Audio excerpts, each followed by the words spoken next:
In this video, we're going to talk about our three main exposure settings: shutter speed, f-stop or aperture, and ISO. And what we're going to do is start by locating them on the camera. Okay, so when we fire up our camera, like so, what I want you to notice is that there's some numbers at the bottom of the screen over here, okay? Now, shutter is always on the bottom left, so that's your shutter speed. F-stop or aperture is always the middle one, and your ISO is on the right over here, okay? So we have shutter speed, f-stop, and ISO. Now, there is another number over here in the middle. That's our light meter. So that's going to tell us, our exposure, whether we're bang on, whether we're a little bit under, or whether we're over. So this number in the middle is your light meter. Every camera will have a slight variation of what that looks like. Some may actually have a little ruler, and in this case, it's just the number, okay?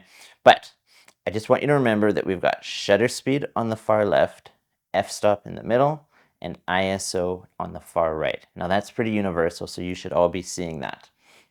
Now, once we know that those numbers are there, the next thing we want to do on our cameras is to actually locate how to change those, okay?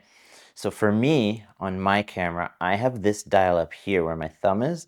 That's my shutter speed, okay? So as I move that dial, you can see the number on the far left bottom is moving.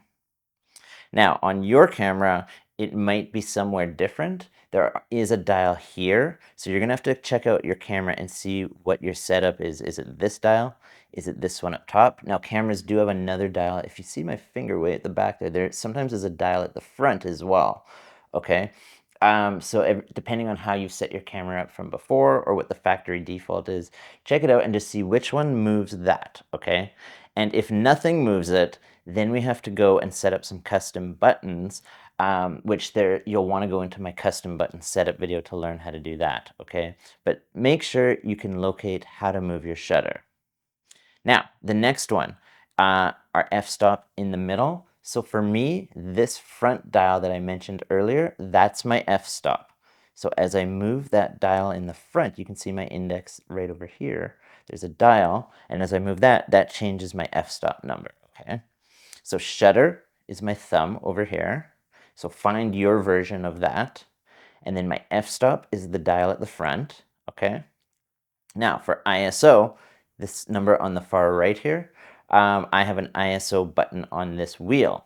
So not only does this wheel spin, but you can also hit different areas where you can see these labels, right? So I'm gonna hit the ISO.